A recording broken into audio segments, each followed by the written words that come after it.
siguiente intervención es de Javier Sardí, que Javier es magíster en informática por la Universidad Nacional de La Matanza, es especialista en evaluación de proyectos con inversión de defensa del Instituto Universitario Aeronáutico y especialista además en evaluación ambiental estratégica. Así que Javier, cuando quieras. Bueno, muchas gracias. Cuánta formalidad en la presentación, el pelado para los amigos. Eh, Buenas tardes a todos. Quiero hacer foco en algunos aspectos de la presentación que hizo Héctor para invitarlos a pensar en lo que ocurre en los márgenes de cualquier proyecto tecnológico y a su vez en el centro de la gestión. Imaginemos por un momento que queremos construir un puente. No un puente de acero y cemento, sino un puente hacia el futuro tecnológico. ¿Quiénes nos acompañarían en esa construcción? ¿Quién nos daría los materiales? ¿Quién nos apoyaría? ¿Quién nos bloquearía el paso? Ese quién son los stakeholders o los actores involucrados, para decirlo en nuestro idioma. Y entenderlos es tan importante como la propia idea de innovación. Hoy vamos a pensar juntos, espero, en cómo las herramientas de análisis de actores involucrados nos permiten implementar tres escenarios distintos muy brevemente. El primero es la creación de una nueva empresa tecnológica. El segundo es el lanzamiento de un nuevo producto. Y el tercero, y más complejo, y el que nos trae un poco acá, la implementación de una política pública de desarrollo tecnológico. Entonces, acá vamos a hacer una salvedad. En todos los casos, lo vamos a mirar, para seguir con alguna coherencia, lo vamos a mirar con un mismo filtro, que es el filtro de la tecnología conveniente. Como decía Héctor, es ese concepto del ingeniero Horacio Gali que nos decía que es una tecnología que no es ni la más sofisticada ni la más barata, sino la más adecuada para las necesidades reales, para la cultura y para el ambiente donde se aplica. ¿Les hace acordar esto a las empresas de triple impacto? Sí, hacemos triple impacto en tecnología. Comencemos con la empresa. Cuando nace un emprendimiento tecnológico, la pasión inicial muchas veces nos hace creer que lo más importante es la idea. Pero la realidad nos indica que la viabilidad depende fundamentalmente de los actores que orbitan alrededor. Aquí, herramientas simples como el mapa de stakeholders o la matriz de poder e interés nos ayudan a responder algunas de las preguntas básicas. ¿Quién financia? ¿Quién regula? ¿Quién usará lo que ofrezco? Y lo más importante, ¿quiénes son mis competidores? Algo que traía Héctor. ¿Y qué me diferencia de ellos? Entonces pensemos en chiquito, en una startup de software de gestión. Sus inversores tienen poder y urgencia, porque necesitan resultados pronto, ya. Quema, necesito plata, necesito que la empresa crezca. Los clientes potenciales tienen legitimidad, son quienes en definitiva van a validar que la solución que esta empresa ofrezca sirva a sus intereses. Anoten ahí intereses. Y las incubadoras, que suelen aportar financiamiento y acompañamiento, estas sí son importantes. ¿Por qué? Porque combinan poder, legitimidad y urgencia. Son lo que llamamos stakeholders definitivos. Estos son los que te cambian el juego. O como diría el modelo de Mitchell Eagle Wood, que parece el nombre de una banda de jazz rock, pero no, es un modelo. ¿Un modelo de qué? De identificación de stakeholders que establece su preponderancia. A la que ellos llaman saliencia, en una palabra medio rara para nosotros, ¿en función de qué? De la presencia simultánea de atributos que afectan o bien son afectados por los objetivos o los resultados de la organización.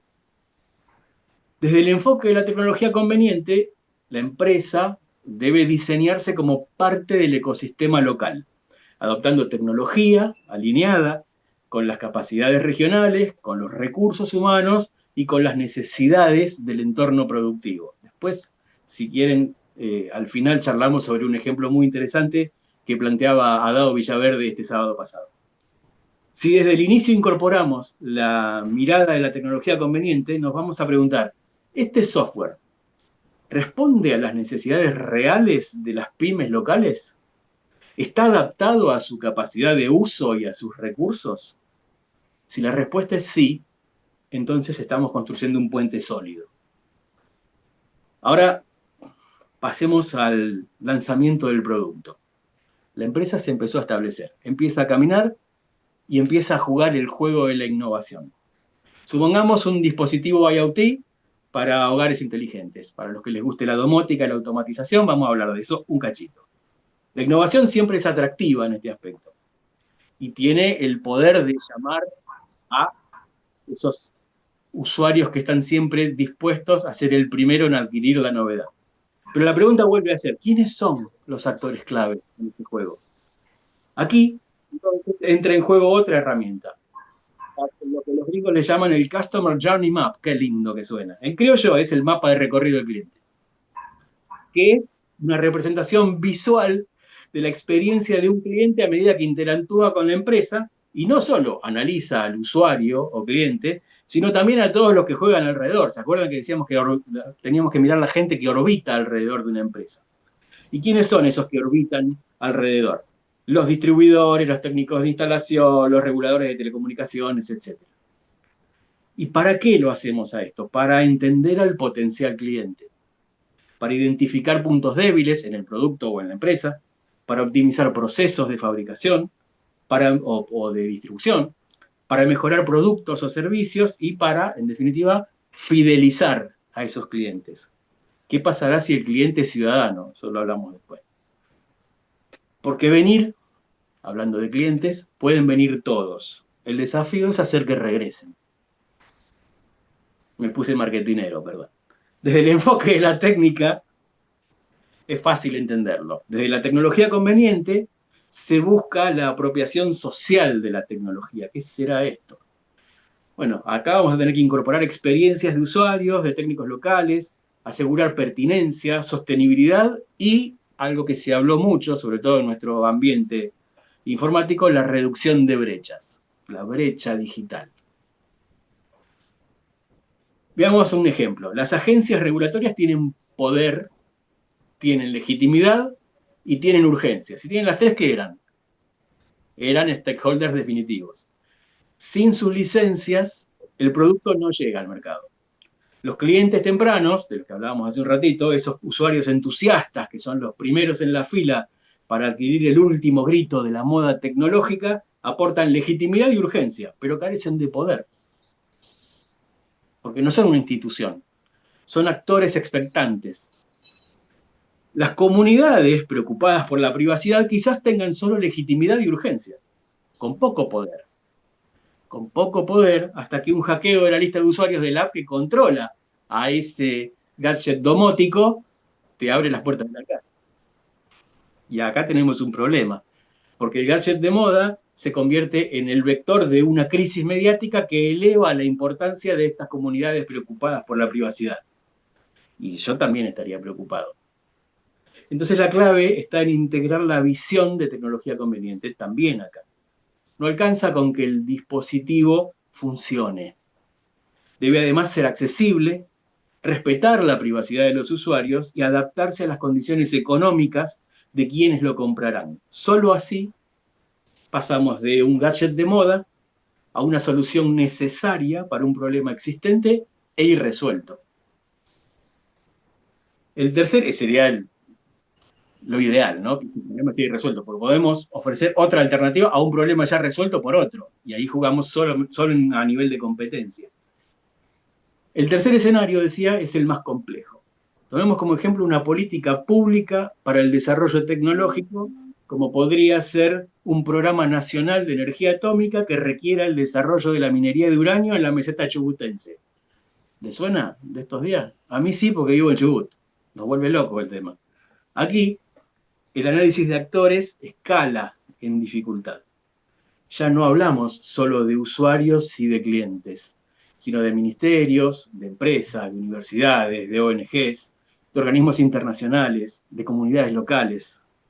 Desde el enfoque de la tecnología conveniente debemos reconocerlos, y valorarlos en su diversidad, en su contexto y en su capacidad de gestionar el conflicto. Volvemos a la idea de combate que traía Héctor hoy temprano.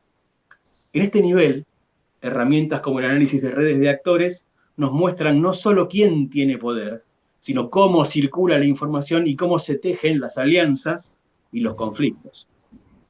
No me quiero meter en el tema de Javier Vitale, así que solo diremos que los escenarios prospectivos con la participación de stakeholders permiten anticipar futuros posibles. Vamos a traer dos.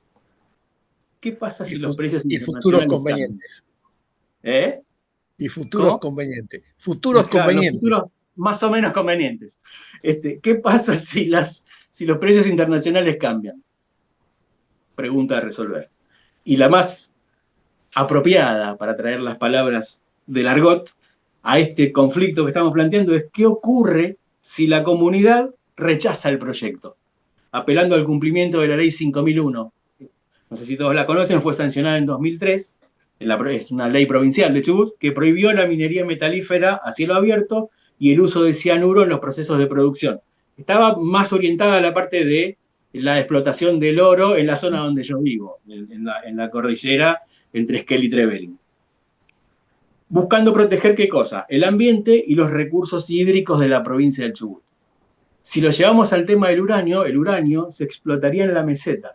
La única fuente de agua potable que atraviesa la meseta y llega hasta la costa, proveyendo de agua al 70% de la provincia, es el río Chubut, que es el que se usaría para hacer la explotación.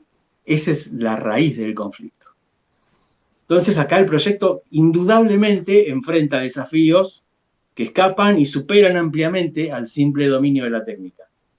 Hay que convencer a una provincia que cada vez que puede dice no a la minería, a la mega minería a cielo abierto. No, por ejemplo, a la de áridos, que es una empresa floreciente, una industria floreciente en la zona.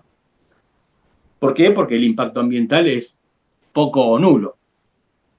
Entonces, una herramienta esencial acá para entender cómo funciona este flujo de información y este flujo de alianzas y conflictos es la evaluación ambiental estratégica.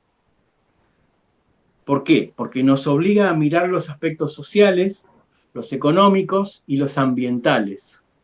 Es una herramienta, para los que no conozcan o lo hayan escuchado nombrar por arriba, no es el estudio de impacto ambiental que uno hace sobre un proyecto, sino que la evaluación ambiental estratégica está más orientada a lo que es la definición de política pública. ¿Sí?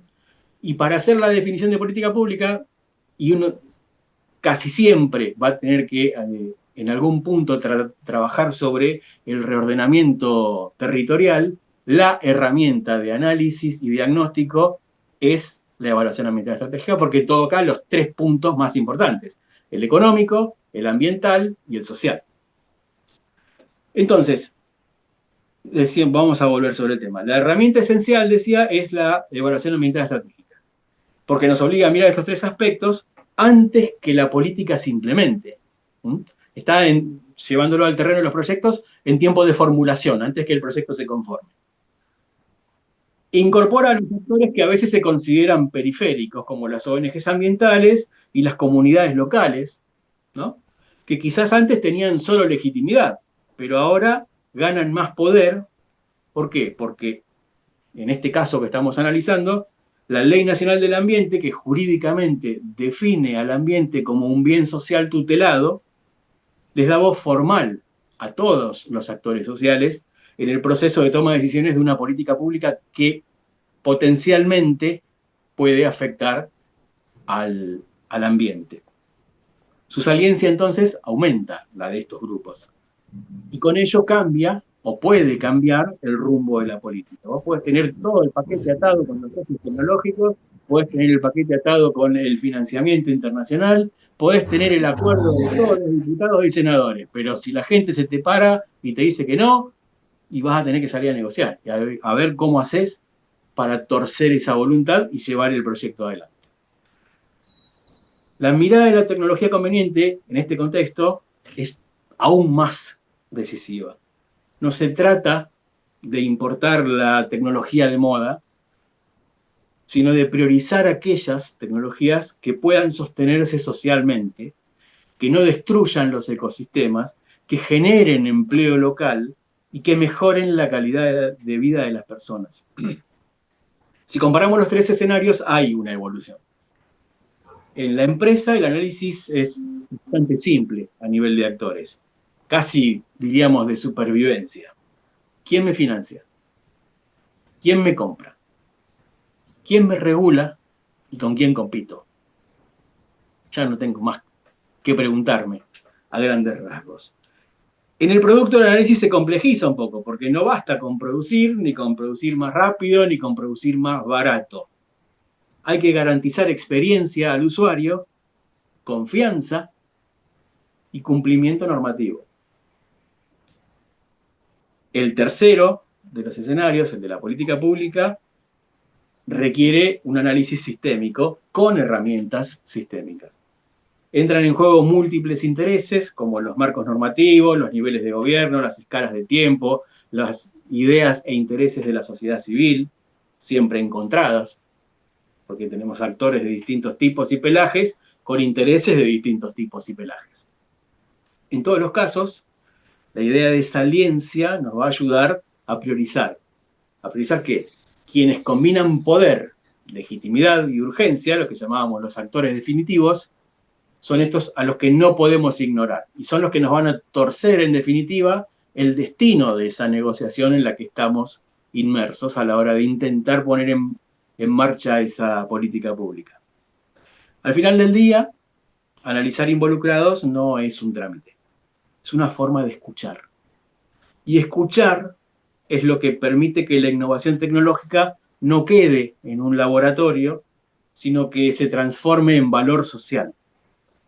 Porque la verdadera pregunta acá no es, ¿podemos hacerlo? Sino, ¿conviene hacerlo? ¿Conviene para la sociedad, para la economía, para el ambiente? ¿Se configura como un vector de soberanía? ¿O vamos a ser solo usuarios de tecnología? Usemos entonces estas herramientas de análisis de actores para materializar la esencia de la tecnología conveniente. Construir puentes que la gente quiera cruzar, que respeten el territorio, el acervo cultural de los pueblos, que nos acerquen a un futuro más justo y sostenible para nosotros y nuestra casa común, como plantea Gali. Desde este punto de vista, planificar, esta es mía, es cuidar lo invisible, los vínculos, los ritmos y los sentidos que sostienen la vida. Esta pequeña semblanza de cómo funcionan los actores y tocar un poquito algunas de las herramientas que podemos usar es a lo que me convocaron a hablarles. Espero que haya servido de algo y muchísimas gracias a todos por su atención. Al contrario, gracias a vos, Javier. Muy, muy interesante, sobre todo la parte del final sobre la necesidad de cuidar lo invisible.